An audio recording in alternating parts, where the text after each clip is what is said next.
And welcome back to a mini episode of Chaotic Good Radio. I'm one of your hosts, Kate. And I'm your co-host, Nate. Today, we're going to welcome you to our first movie review. We're going to be talking about...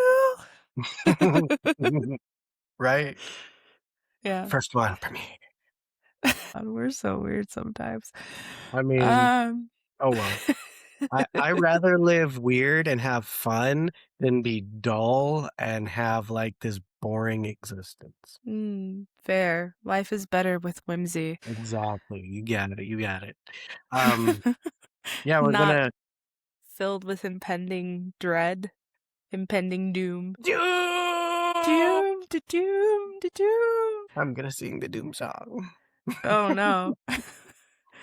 But speaking of doomed, for our first movie review, we're going to talk about the Backrooms. Backrooms. Yeah. So I'm not sure how many of you have seen this yet.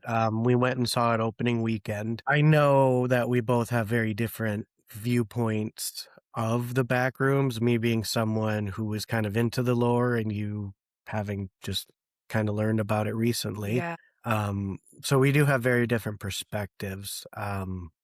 What did you think, at least baseline, what did you think of the Backrooms?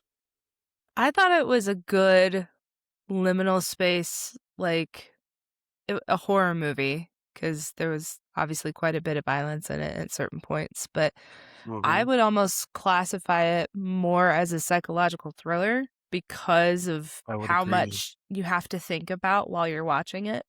Mhm. But because I really enjoyed the cinematography and the acting was phenomenal, as well as like how they tied in more social commentary themes into the whole thing, I gave it a solid 8 out of 10. Okay. That's a lot better score than I gave it. I gave it a 6. Oh, gut See, punch. so I will agree the cinematography was fantastic. It was the right colors.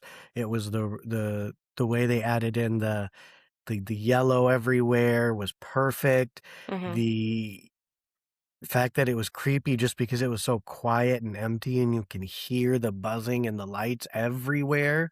Yes. I mean, that is unnerving. Like, it's like, Uh-huh. I don't like this. I've worked in office spaces. I don't like feeling alone in an office space. It's not for me.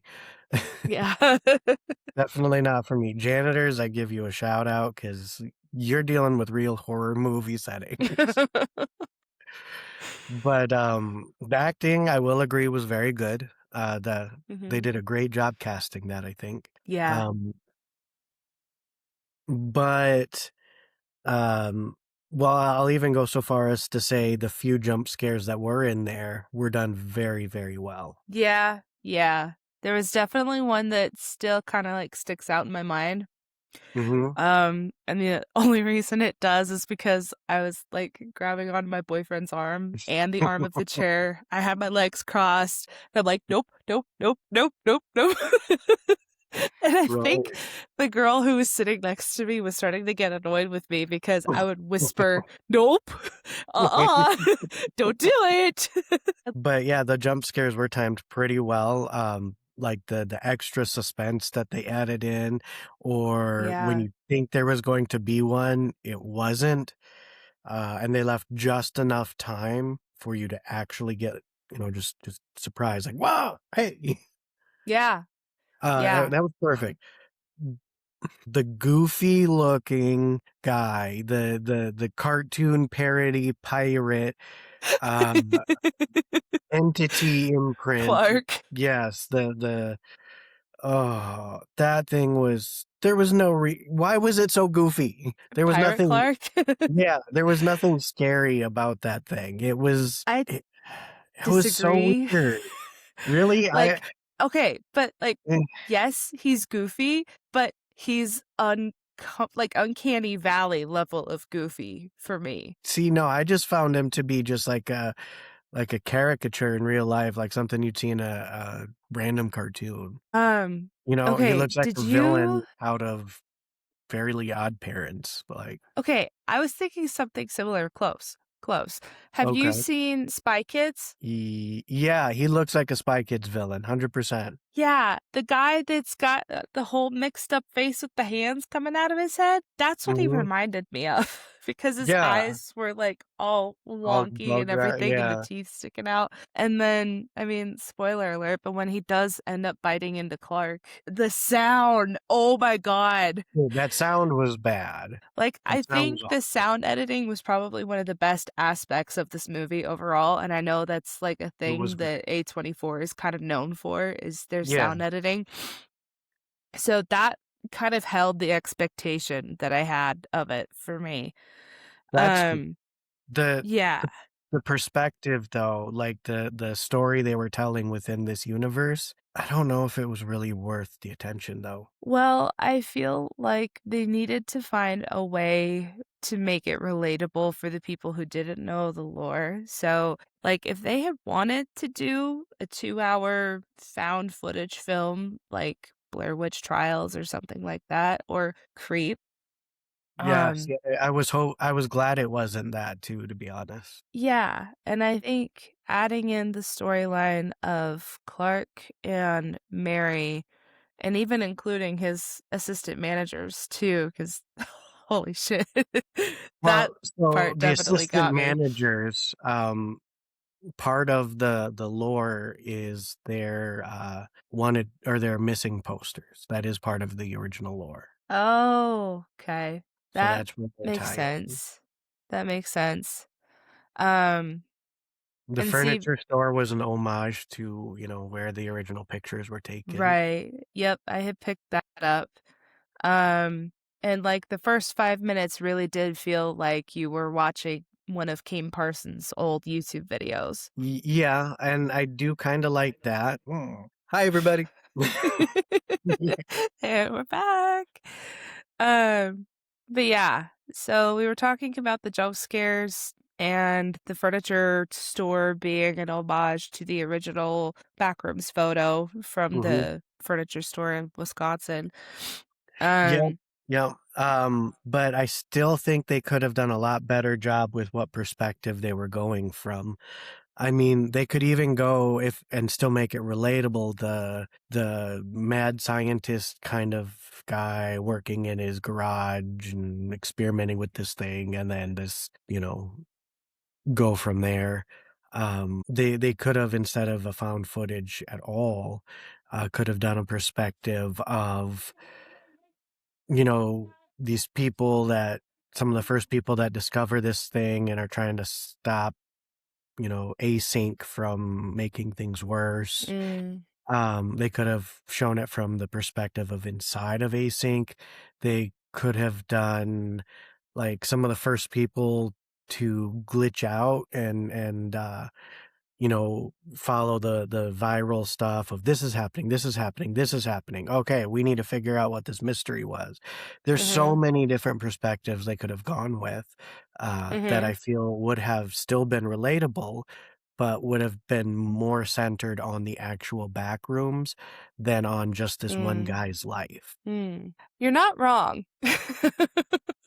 I mean, Uh, essentially, it was a story about this guy that stumbled into this place and less about the place itself. And that is the big disappointment that kind of gave me that such a big negative on there and put it at a 6. That they spent fair. so much time on this dude and his drunk escapades. It's like it's not what I wanted to see. So you didn't want a social commentary. Well, social commentary is fine, but I just feel like they did it in a clunky way. And see, I feel like the underlying theme of the backrooms being how people that experience trauma recreate neural pathways in their brain, and Mhm, sometimes they end up staying stuck there, and sometimes they don't want to come out. Sometimes they want to stay within that. And I think having that and being alluded to towards the beginning when Clark is meeting his psychiatrist Mary for the first few times, mhm. and then to the dinner table conversation that he had with the other entities that were in the back rooms. Again, with the sound editing, that was one of the most visceral scenes that was like kind of hard to sit through a little bit. It really was when he was grabbing that chunk out of the four-eyed dude. I was just like, Yeah. "Oh God, no." Oh, Well, and yeah.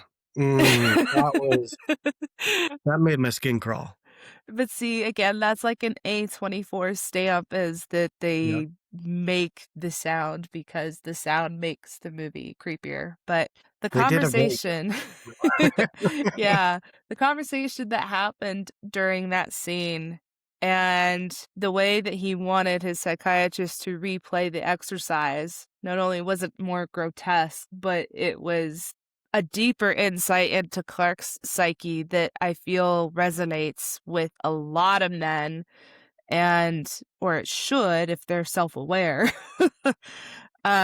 But I know almost every woman in that theater was definitely picking up what Mary was experiencing and probably thinking and then finally said, towards the end of that scene. Yeah. The other thing that I like something about horror movie filming, that I learned a while back was, like, the rule of threes. Mhm. So, Yep. you almost always have something in, like, a back corner off on the left or right third of the screen, Mhm. and when it panned to Mary during that dinner scene, the little dude in the wheelchair with the lamp, Mhm. oh my god! Oh.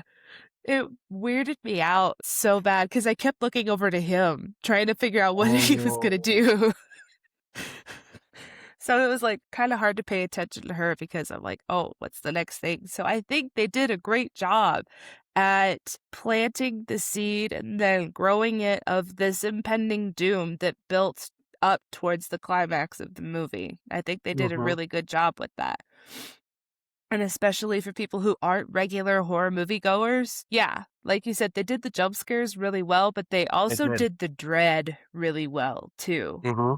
And I do wanna say that I think the score that they used to go with this also played a really good part in all of the, kindling certain emotions, really putting the extra oomph in the suspense or in the, Mhm. the anxiety build up to something horrible happening or I mean, just every step of the way, they did a great job with it. Um Well, and I don't know if you remember, but back to our creepypastas episode, I was talking about clocks and Yep. how, like, especially Christopher Nolan uses ticking sounds to create the Mhm. dread. They used a heartbeat in Mhm. Backrooms. They used a heartbeat. Oh, that oh, it That's got to almost me. worse It is worse because because it's it's like, oh, this is all I would hearing would be my own heart going do do do do do do do do. yeah, Oh, and yeah. I think that was 100% intentional too. Mhm. Um, Or, the footsteps, like, yeah, when Clark was froze and you heard the clunky footsteps, yeah. Well, the that was sound footsteps done and the right. shadow along the wall that Mhm. doesn't really have a shape, and then the freaking cardboard cutouts. And that was another nod to a lot of the lore. Mhm, You could kind of ish understand it a little bit, watching what was going on there.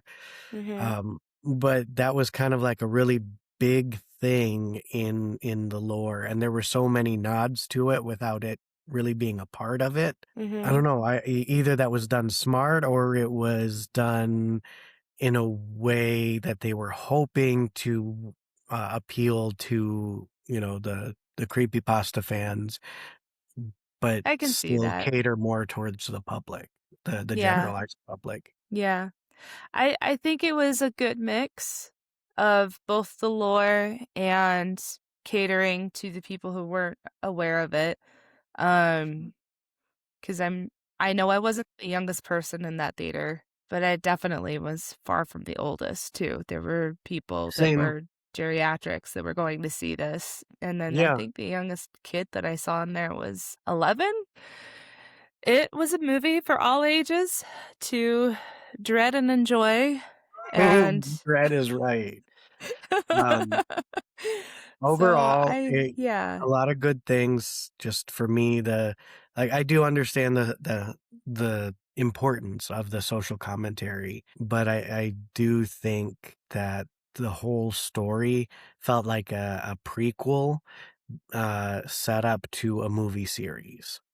I'm hoping they do that, honestly, and See, I would have liked to see the prequel come out after the first one, and mm, that's another issue that I had with this was it was like a build up to the story, but it wasn't the story. what if they're doing it in, like, Star Wars order and this is, like, the last one? Well, see, that's not quite right either because Star Wars started in the middle. Or maybe we're in the middle of the story. That I could see it being in the middle of the story, and this was just the one group of people that were caught on camera that were glitching into the back rooms, um, Mhm. whereas, they that hadn't happened before, so it's kind of in the center, but I don't know. It felt out of place. Mm. It Who it knows? it felt like a prequel, and they were just using it as a way to set up the series. Maybe. I I I I know the enjoy hearing the actual story though, not the setup for the story. fair, fair. Not everybody likes an intro, but, Choo choo. they're Yes. making, like, 3 different creepypastas into TV series, Okay, which ones are and, those? I know one of them is gonna involve a couple of SCPs. Yeah. This is just from stuff that I saw on Reddit, but I'll have to go back and find it, but yeah, that's what I'm hearing is that we're gonna be getting a lot more internet sensations being made into full production, either films or shows or whatever, and, Honestly, it makes sense because if you look how many, horror series have come off of urban legends. exactly. So instead of getting yet another Saw remake or yet another Insidious remake, Oh we're my god, actually yeah. getting original material from the internet. And I think because of the success of About both time. Obsession and Backrooms, because Obsession was a creepypasta too. Yeah, that's true. I think we're gonna be they're catching the attention of the big dogs in the film industry, which I think is a good thing. I yeah, absolutely, and I do remember when this deal with A24, um, was signed, that was, I wanna say 3 years ago already. Oh, They signed to get the Backrooms made, okay. about 3 years ago. It really surprised everybody because it never happened with a YouTuber like that before. So I Mm. almost wonder if that was really starting to open the door for, internet creators to get more involved into bigger, productions. Mhm. And I think that also kinda speaks to, like, this new crop of artists that have been growing up with the internet, and now Oh, they're yeah, yeah. starting to go out and make art Mhm. in, different formats, and it makes me really hopeful. Oh, Just absolutely. There's one creator, Meg's Mashables. Man, I love okay, watching that channel, it's hilarious. She okay. takes, fictional characters and real life animals and puts them on these choosing wheels, and it just chooses random things, and they create all kinds of art from mixing and matching. Okay.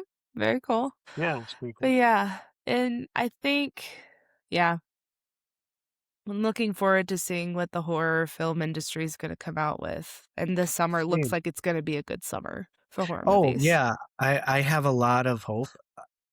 There's been a lot of seasons where there's been maybe 1, 2, if we're lucky, really decent ones, but this summer does Mhm, seem to be a blockbuster of scary movies, horror movies, thrillers. for sure.